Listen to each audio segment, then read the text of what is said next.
In this episode, I'll begin my review and reaction to the 2018 film Hostiles. So let's jump right into Hostiles. Do something, man. People are questioning you. Shut up. Shut up. Okay, yep, do that. Sure, guys. Stupid and dumb. Just an idiot. Get your shit together, son. Fuck it. I loved it. Welcome to the dub. Hostiles was a movie that was recommended to me by a friend that aka I had to watch. If you like westerns, if you like Christian Bale, go for it. This reminded me a lot of the TV show American Primeval, which was a smashing hit for people in early 2025, I believe. I watched that show with my parents and no thanks, but I don't know. This reminded me very much of that show. This movie, it was good in parts for me, but I just think overall this Western genre is not really what I'm looking for in a movie. I think it moves a little bit too slow for what I'd like in a movie, just personally. But this one, I don't think had that problem. It had more of a problem of just everything was all over the place, and you're like thrown into this thing, and then certain things happen. You're like, oh shit, whatever. But you're thrown into the fire, and you got to just keep getting yourself out of the fire, keep getting yourself out of the fire. Getting into some of the spoiler stuff, my thoughts and reactions throughout the film. Knowing Scott Cooper, it kind of makes sense after I saw The Pale Blue Eye. That's the only movie I've really know, or only movie I've seen of his as a director. Kind of a similar vibe, just because they have both movies have Christian Bale, trying to be like this main character slash protagonist. But in this one, Christian Bale is not really like a protagonist, but I think you're meant to be rooting for him, even though he does not appreciate the people around him, especially at the beginning. It's kind of like a coming of age, even though the man's pushing 50. So starting it off, we have, as always, here on the Dubcast, we like to talk about the beginning of the movie. How are we setting it up? How are we getting into this thing? They gave us a quote. The essential American soul is hard, isolate, stoic, and a killer. It has never yet melted. I mean, that's kind of facts. I don't know. I feel like that's kind of true. It's kind of sad that 100 years have gone by and it's kind of the same thing over and over again, just with a different group of people. But that's neither here nor there. Yeah, I think this is kind of it's one. This story is almost like Green Book. If you watch my Green Book review, which I know you didn't because there's like 5 people that watched that. Nonetheless, it just feels like there's always this animosity between different groups. I don't even know if this is an American problem. I think this is a problem nation or worldwide, as a matter of fact. Good quote to start it out with some of the themes they were going for in this one. I like it. Okay, moving ahead. Right off the bat, this is when you're thrown right into the movie. Boom, guy shot in the head, hit him with an arrow, and then skinned part of his head. This is the real opening scene of a family man, and he's like, "We gotta get out of here. These people coming down the hill. They're coming to get us." Boom, you see right into it the brutality. Plus, these savages shoot both the girls and the baby too. Like you're shooting at a baby. Come on. May or may not have said I'd punch a baby. I don't care in the past, but shooting a baby. Come on, guys. That just was like, whoa, this is maybe going to be really graphic, and I don't want to really be a part of this movie, but I have to sit and watch the next 2 hours. Now, that part is just out of it. That's kind of like the flash in the pan. You're going to meet this woman later while we go spend time with the real stars of this movie: Christian Bale, Jesse Plemons, Jonathan Majors, and Timothy Chalamet. This is like an Avengers Fantastic Four team up. In 2018, you're telling me you had all 4 of these guys. Jesse Plemons going off of Breaking Bad fame. I think he was in a couple other things at that point. Probably was on the rise. Jonathan Majors was supposed to be the next big thing. Before he became an asshole and did bad things. And Timothy Chalamet is the next big thing. He is right now. He is the next generation of acting. So just seeing Christian Bale, Jesse Plemons, Jonathan Majors, Timothy Chalamet were like the 4 people going on this trip. It was like, oh shit, we're in for one of these movies that maybe has a great cast, and we just enjoy the ride. But no, it's not that easy. Of course, we get back with our girl Rosamund Pike, aka she goes by Rosalie in this one, so it must have been easy for her on set to remember her name.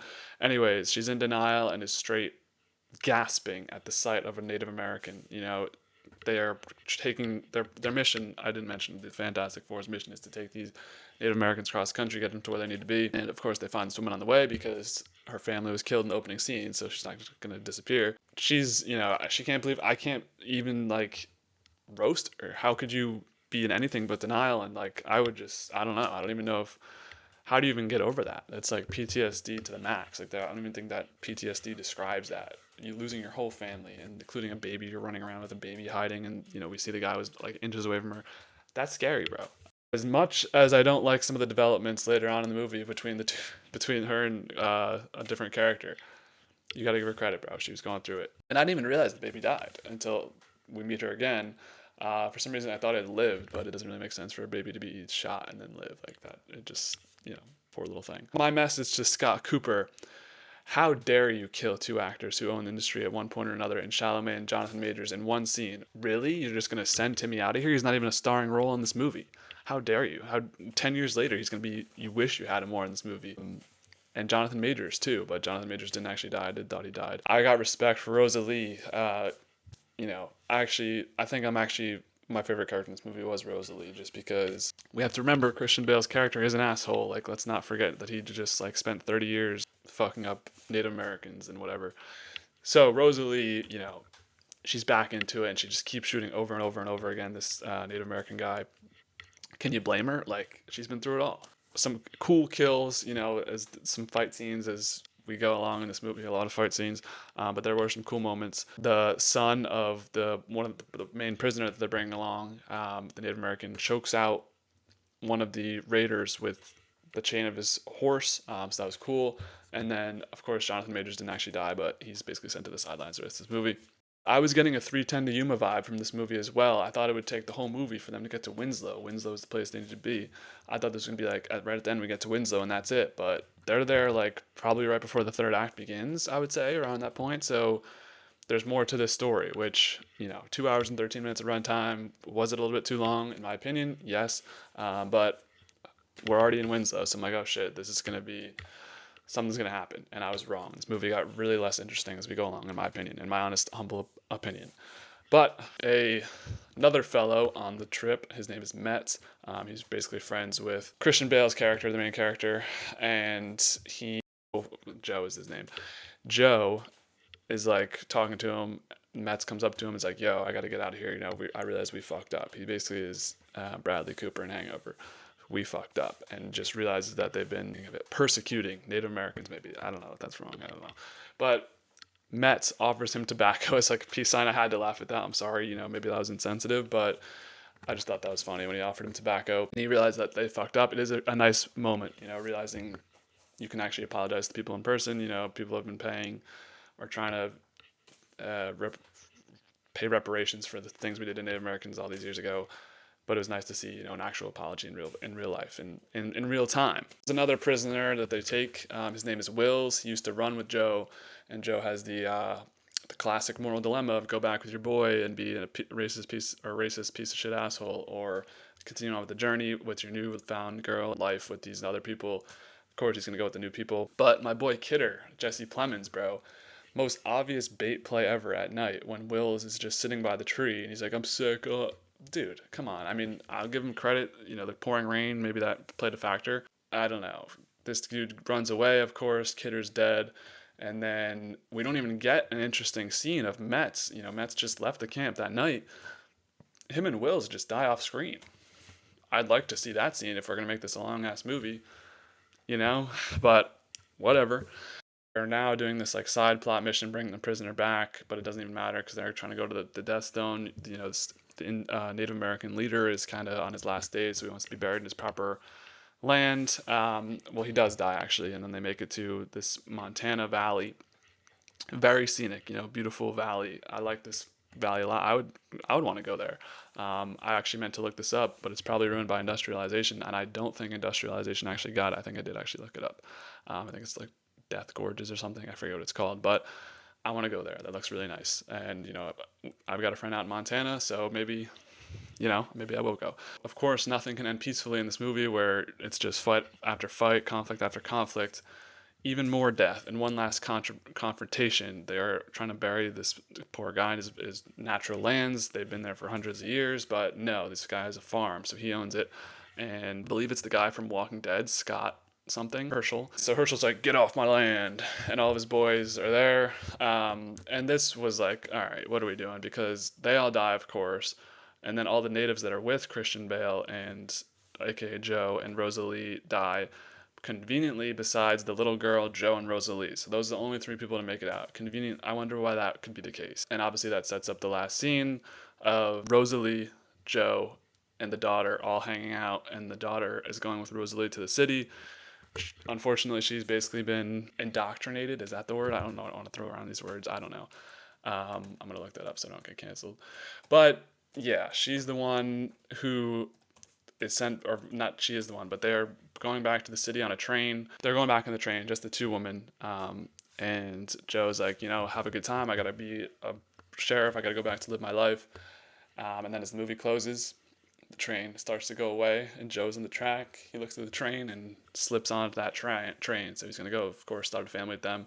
And of course, I forgot to mention Joe and Rosalie are like in love now, because we can't have a story without two characters falling in love, especially the main character. But yeah, that's all on Hostiles. A pretty hard one to rank for me, where I think my major complaints from the movie aren't that major in all the grand scheme of things, and this was a pretty solid movie with the themes, some scenic shots in there.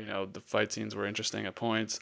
I liked Christian Bale's character. I just think maybe he got a little bit too much redemption for when we didn't realize, or when we're supposed to realize that he's been an asshole for like 40 years.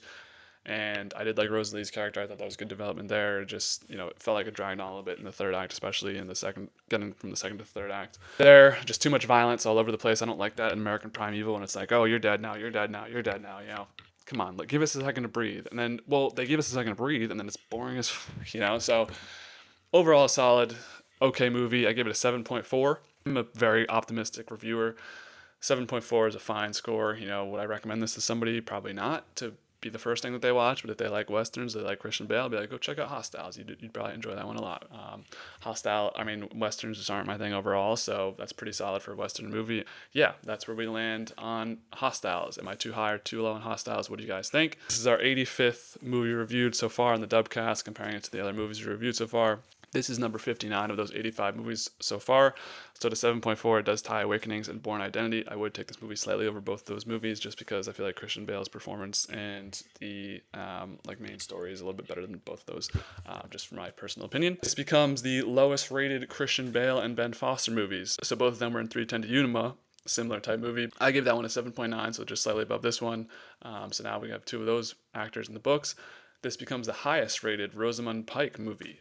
She's fantastic in Gone Girl, but I didn't do an official review of Gone Girl. We did an official review of Fracture, which I gave a 6.5. So this is better than Fracture. So this becomes the new highest Rosamund Pike movie. And this beats out True Grit, which is a 6.6. We're going to go by some weird genres now. This genre was just specifically Western. That's it.